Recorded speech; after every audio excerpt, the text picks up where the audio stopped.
I'm going to share with you how to get good in sales and stay good. The first thing to do is number one, stay open-minded and always be learning new skill sets. Read books, go to seminars, go through courses, go through programs.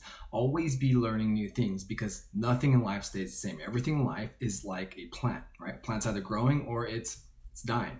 Same thing in business. It's actually like that in every area of your life. If you train martial arts, right? If you train jiu-jitsu, you always want to be learning new skill sets, always be learning new moves.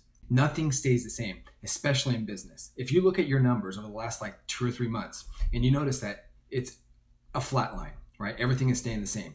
Well, that flat line is not really a flat line because when you plug inflation into that situation, that flat line is a decline. By the laws of nature, neutral is impossible. Look at a source of energy, a battery. Do you see any neutral signs on a battery?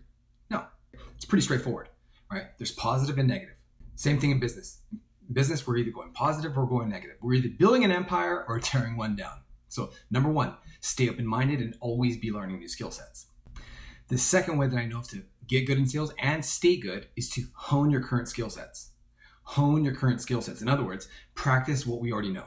Right? Practice, train, drill, rehearse. Practice, train, drill, rehearse. Practice, train, drill, and rehearse. We need to have our presentations down so down pat to where we could be sleeping in the middle of the night. Somebody poke us, say a few words from our presentation, and we finish it off. We don't want to practice on our clients. We all know what happens when we practice on our clients, right? It doesn't go well, right? Not just our presentations, but actually practicing overcoming the objections that we get from our clients, the common objections we get. We know they're coming and they're always the same. And sometimes you'll get an objection from your client, even though they do want to do it because they want to see if you believe. They want to test you. So that objection that you get, whether that objection they're giving you is, costs too much. We don't have the time to do it. It's too inconvenient.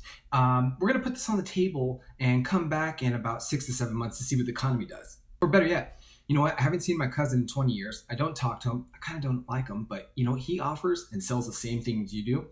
I'm going to see what he can do for me. We have to know how to overcome these objections with cool, calm confidence because what happens is when we increase the preparation, fear goes down. You want to eliminate fear. You want to decrease fear, increase the preparation. Okay, I'll prove this to you.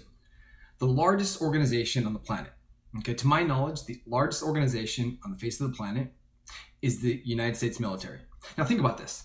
During times of war, when people sign up for the military, you think they don't feel fear?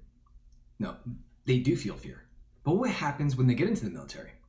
They practice, train, drill, and rehearse that fear right out of them. Okay. For example, Navy SEAL. It could be argued that Navy SEAL is the cream of the crop, elite warrior of the world. Okay. How much would you estimate it cost the United States government to invest into one Navy SEAL, if you were to guess?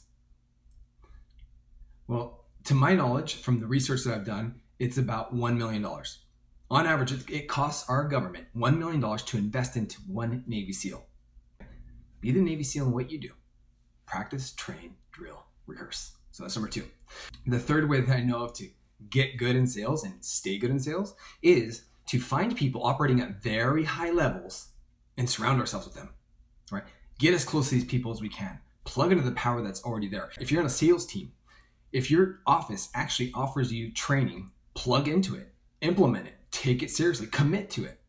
Whether that is the case or not, if you have a system that you can plug into, yes, do it. If you don't, or even if you do, you want to find people operating at very high levels and spend time with them, right? Do whatever you have to do to spend time with them, whether you offer to wash their car, whether you take them out for dinner, you take them out for lunch, whatever you have to do to get in front of these people so you can find out how they operate, how they think, what their patterns are.